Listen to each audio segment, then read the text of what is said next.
छात्रों good morning. आज हम आपको विज्ञान में फसल प्रबंधन के अंतर्गत खेती के जो चरण चल रहे थे उसका अपना चरण है फसल कटाई। जब खेत में फसल पक जाती है उसके पश्चात किसान उस फसल को कटाई करने का कार्य करता है। इसके लिए वह जमीन के पास से पौधों को दरांती की सहायता से काटता है और उनको एक स्थान पर इकट्ठा कर देता है। तो ये जो चरण है यह है फसल की कटाई। पक जाने, फसल पक जाने पर कब करता है ये कार्य? फसल पक जाने पर। फसल पक जाने पर कटाई की जाती है, कटाई की जाती है। और इसके लिए हम जो उपकरण काम में लेते हैं वह है दरांती। इसके लिए किसका उपयोग करते हैं? हम दरांती का उपयोग करते हैं। इसके लिए दरांती का उपयोग किया जाता है, किया जाता है। आजकल जहां बड़े खेत हैं, अधिक किसी किसान के पास अधिक बड़ा क्षेत्रफल होता है भूमि का, तो वो मजदूरों द्वारा ये जो कार्य है मानव द्वारा नहीं किया जाता है।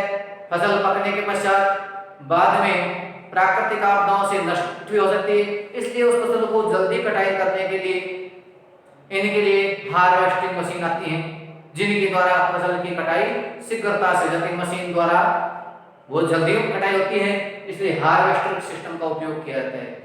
उसमें मशीनें फसल को काट जमीन के ऊपर से काट करके इकट्ठा करती है। कुछ मशीनें ऐसी आती हैं जिनमें हमने देखा है सरसों है, सीधे सरसों की कटाई भी कर देते हैं। कटाई करने के पश्चात जो बीज निकलते हैं उनको एक स्थान पे इकट्ठा होता है और जो उसके पदार्थ आदि जो क्या भूसा बोलते हैं वो दूसरी साइड में डाल दिया जाता है। इस प्रकार की मशीनें भी उपयोग में आ रही है।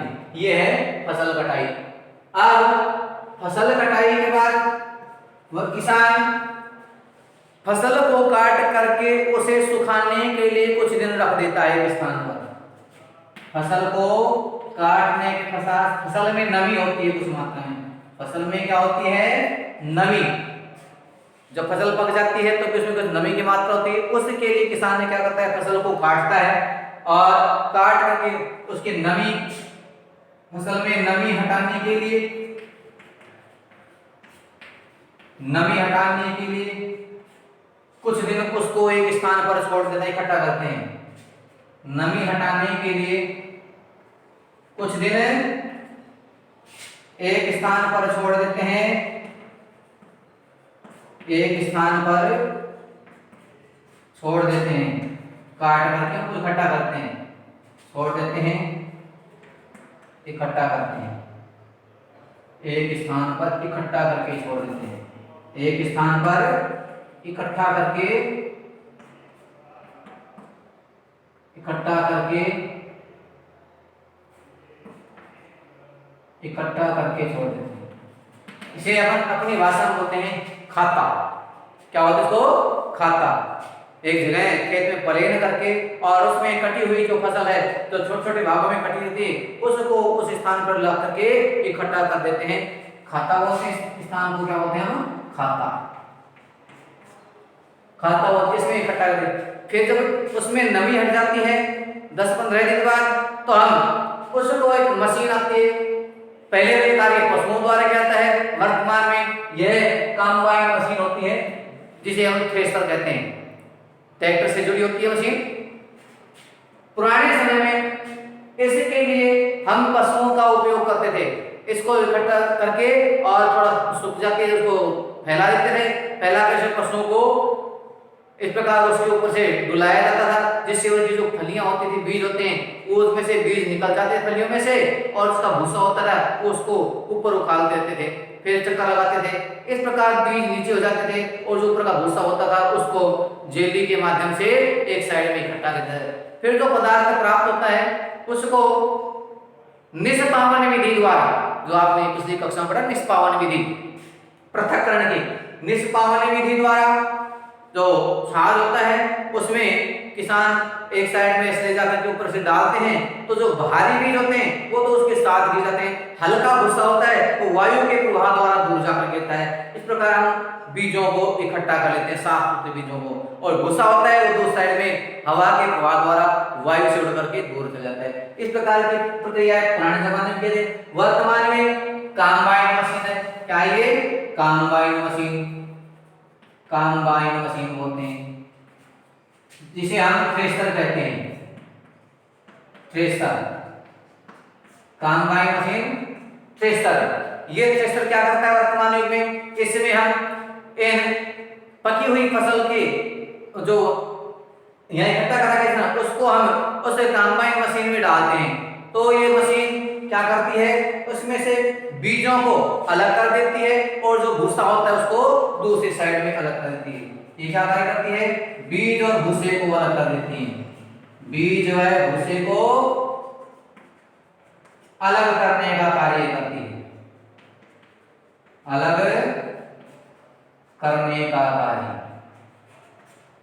ये कंबाइन मशीन है, ये बीज और भूसे को अलग अलग कर देती है। जब भूसा सूख जाता है बीज अलग हो जाएंगे भूसे में, उनको हम एक स्थान पर अपने कट्टों में बोरियों में इकट्ठा कर लेते हैं और ये उसको भंडारण करने में व्यवस्थित होता है।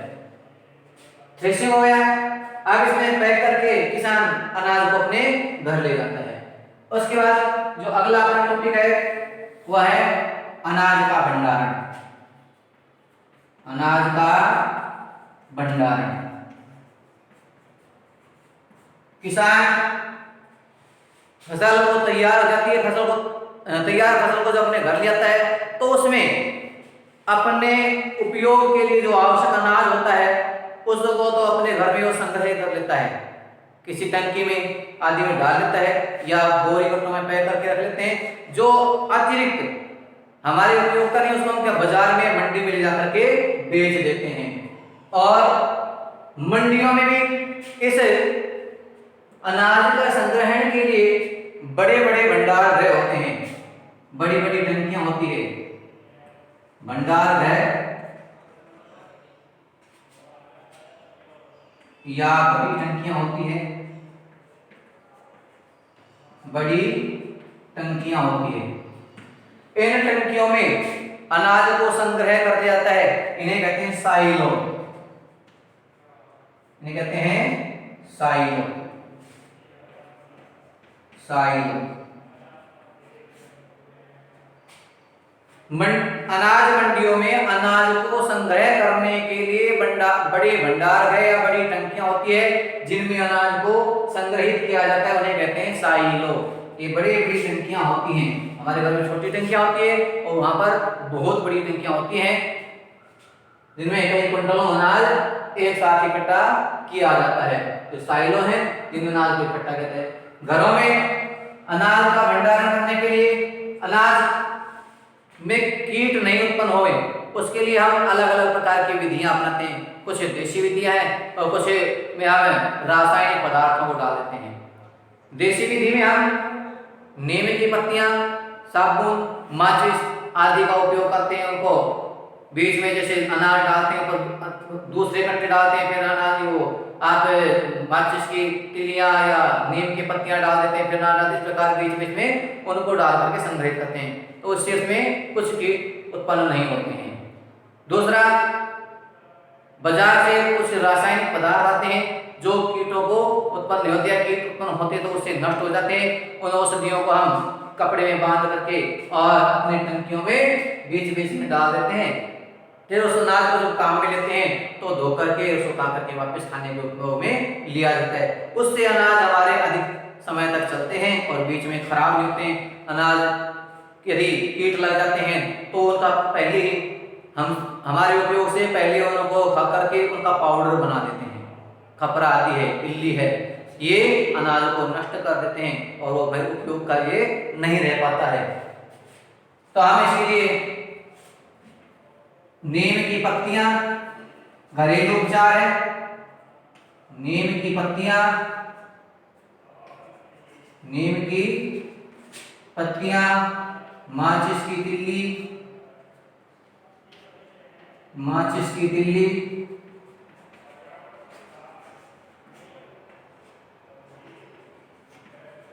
तिल्लियां, और पुराने समय उडार की मिट्टी बोलते हैं, मिट्टी आती थी। अनाज जैसे हमारे चने हैं, चनों को नीचे बाट में जो ऐसा स्थान बनाते थे पक्का सीमेंटेड, और उसमें चार साइड में एक बाउंड्री बना करके उसमें हम जैसे चने हैं, चने को डालते हैं और ऊपर से उसको मिट्टी से कवर करके ढक दिया जाता था। तो उसमें एक घुन नामक कीट होता है, वो नहीं लगता था पहले जमाने में। इस प्रकार की यानी मिट्टियां आती है, उडार की मिट्टी होती है, उससे भी हम अनाजों को ढकते थे। ये घरेलू उपचार है अनाज को सुरक्षित रखने के। घरेलू उपचार, घरेलू उपचार अनाज को सुरक्षित रखने के लिए।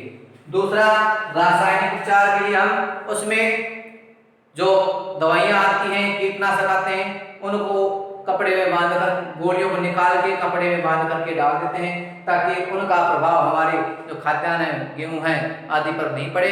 यदि उसको हमने खुला डालते हैं तो उसके बाद में अनाज को धोना पड़ता है और धोकर के फिर बाद में उपयोग में लिया जाता है। ये थे अपने फसल के चरण। अब फसल और मानव या पर्यावरण, फसल और पर्यावरण में अंतर संबंध क्या है, ये दोनों एक दूसरे को कैसे प्रभावित करते हैं, इसके बारे में देखिए। इनको आपको अपने रफ नोटबुक में लिखते रहना है और जैसे ही बाद में आपके सूत्रों का काम आए या आपको जो भी क्लिप मिलेगी उसमें आपके देखे अपनी HW कॉपी में लिखना है।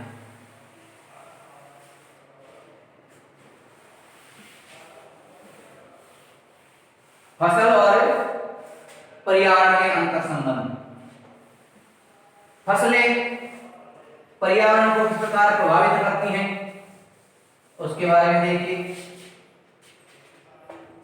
फसलों से हमारा पर्यावरण शुद्ध होता है। फसलों से पर्यावरण शुद्ध होता है। क्यों? फसलें जितनी अधिक होगी उससे वातावरण में ऑक्सीजन की पूर्ति होती है और वातावरण में ऑक्सीजन की मात्रा पर्याप्त है, हमारा वातावरण शुद्ध होता है। उसके पश्चात आर्द्रता बढ़ाती है। दूसरा, फसलों से पर्यावरण में आर्द्रता बढ़ती है, आर्द्रता बनाए रखते हैं, आर्द्रता बनाए रखते हैं। फसलों से पर्यावरण में आर्द्रता बनी रहती है, बनी रहती है। आर्द्रता क्या है? वायु में जल की मात्रा। हम वायु में जल की मात्रा के पहले प्रश्न कर चुके हैं। जैसे अब हम एक क्लास में हैं, एक ठंडी या जिसमें कुछ एक बोतल लेके उसमें हम बर्फ डाल लेते हैं और बर्फ का पानी ठंडा बंद करके यहाँ रख देते हैं। कुछ समय पश्चात देखते हैं कि बोतल के चारों साइड में हल्की हल्की जल की बूंदें हमें दिखाई देती है। ये जो जल की बूंदें हैं ये बोतल में से नहीं आई, ये कहाँ से आई? वातावरण में जो आर्द्रता थी, नमी थी, वह जैसे ही वायु से बोतल के संपर्क में आती है तो इसकी ठंडी सतह के संपर्क में आने पर वो जल की बूंदों के रूप में परिवर्तित हो जाती है और पूरी सतह पर जल की छोटी छोटी बूंदें इकट्ठी होती है। जैसे ही जल की बूंदें और गहरी हो जाती है, बड़ी हो जाती है, तो पानी बह करके नीचे चलने लग जाता है और नीचे जहां आपका पात्र या बोतल रखी होती है घोड़ा गहरा बन जाता है। ये पानी बोतल में से नहीं आया बल्कि वातावरण में, पर्यावरण में जो पानी था वह संघनित होकर के बोतल से जल की बूंदों के रूप में एकत्रित होकर के और नीचे इकट्ठा हो जाता है। तो इस प्रकार ये वातावरण में आर्द्रता बनाते हैं। तीसरा है पर्यावरण में ऑक्सीजन और कार्बन डाइऑक्साइड की मात्रा को संतुलित बनाए रखते हैं। पेड़ पौधे भोजन बनाते समय कार्बन डाइऑक्साइड ग्रहण करते हैं और ऑक्सीजन छोड़ते हैं, जबकि मानव व सभी जंतु जो अपने श्वसन क्रिया करते हैं तब ऑक्सीजन ग्रहण करते हैं, कार्बन डाइऑक्साइड छोड़ते हैं। इससे उनमें पर्यावरण में कार्बन डाइऑक्साइड और ऑक्सीजन का संतुलन बना रहता है। अगला है तापमान का नियंत्रण। ऑक्सीजन व तीसरा था ऑक्सीजन व कार्बन डाइऑक्साइड का संतुलन। कार्बन डाइऑक्साइड का संतुलन बना रहता है, ऑक्सीजन का संतुलन बना रहता है, संतुलन बना रहता है। तापमान नियंत्रण अगला है। फसलें तापमान पर नियंत्रित करती है। वातावरण में ये जैसे वाष्पोत्सर्जन क्रिया द्वारा जल वातावरण में जाता है तो उसे हमारी पृथ्वी के आसपास का तापमान अधिक नहीं बढ़ता है, अतः तापमान में नियंत्रण करती है। ध्वनि प्रदूषण पर नियंत्रण। ध्वनि प्रदूषण पर नियंत्रण। पेड़ पौधे जितनी अधिक मात्रा में होते हैं उससे ध्वनि उनसे टकरा करके दूर नहीं जा पाती है, अतः जो ध्वनि प्रदूषण होता है उस पर भी नियंत्रण करती है। ध्वनि प्रदूषण पर नियंत्रण में सहायक है। नियंत्रण में सहायक है। कारखानों के आसपास सड़कें हैं, उनके दोनों साइड में ये पेड़ पौधे दो प्रकार का कार्य करते हैं। एक तो वातावरण को शुद्ध करते हैं, दूसरा ध्वनि प्रदूषण को कम करने का कार्य करते हैं। अगला है जीवों की सुरक्षा। छठा पॉइंट अपना जीवों की सुरक्षा। फसलों में अनेक छोटे बड़े जीव जंतु जब फसलें होती हैं तो उनमें वो अपना निवास बनाते रहते हैं। चाहे फसलें 6 महीने की हो तो उनको 6 महीने के अंदर उनको रहने का स्थान मिलता है और दूसरे जानवरों से अपनी सुरक्षा करते हैं। इसलिए जीवों की सुरक्षा में फसलें महत्वपूर्ण, फसलें महत्वपूर्ण हैं। छोटे जीव हैं, जंतु हैं, वो इन फसलों में रहते हैं और साथ में वो अपना भोजन भी प्राप्त करते हैं। तो इस प्रकार ये फसलें हमारे पर्यावरण और फसल दोनों एक दूसरे के पूरक हैं। दोनों से ही हमारा पर्यावरण और फसलें दोनों हैं। फसलें भी वातावरण में यदि नमी आर्द्रता है तो उसे वर्षा की मात्रा, वर्षा अधिक होती है, वर्षा पर्याप्त मात्रा में होने से हमारी फसलें भी पर्याप्त मात्रा में नाइट्रोजन प्राप्त करती है और उनका अच्छा विकास होता है। छात्रों, आपको इसको लिखना है और इसका अच्छे से अध्ययन करना है। धन्यवाद।